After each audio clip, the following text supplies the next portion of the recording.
আমার স্বামী প্রতি বছর হজে যান আর আমাকে বলেন যতদিন আমি হজে থাকবো ততদিন তুমি রোজা রাখবে, তাহলে নাকি আমিও হজের পূর্ণ সওয়াব পাবো। এটা সঠিক কিনা জানাবেন অনুগ্রহ করে।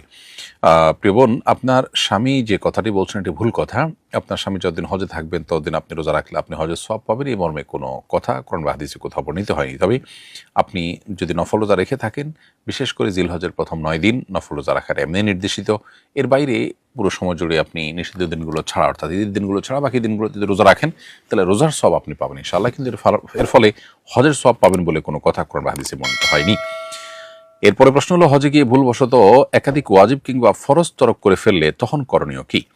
খুবই গুরুত্বপূর্ণ এবং মৌলিক একটি প্রশ্ন। প্রশ্ন উত্তর হলো যে, হজে যদি কোনো ফরজ ছুটে যায় তাহলে সেক্ষেত্রে হজ হবে না এবং সেটা অন্য কোনো কিছু দিয়ে রিকভার হবে না। দম দিয়ে সেটিকে কোনোভাবে শুধরানো সম্ভব নয়। হজের 3টি ফরজ রয়েছে, এর মধ্যে একটা হলো এহরাম বাঁধা। এহরাম বাঁধার ফরজটা যদি কেউ আদায় না করে তাহলে তার হজ শুরুই হবে না। আর পূর্ণাঙ্গ তার তো প্রশ্নই ওঠে না, হজই তার হয়নি, শুরুই হয়নি।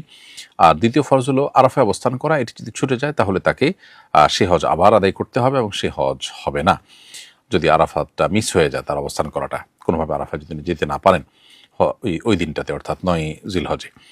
আর তৃতীয় ফরজ হলো হজের যে ফরজটা তওয়াফে জিয়ারা যেটাকে বলা হয়, বা তওয়াফে ইফাজা যেটাকে বলা হয়, সেই তওয়াফ যদি কেউ না করেন তাহলে সেক্ষেত্রে এটা পরবর্তীতে জীবনে কোনো সময় যদি করে দেন তাতেই তার হজ আদায় হয়ে যাবে।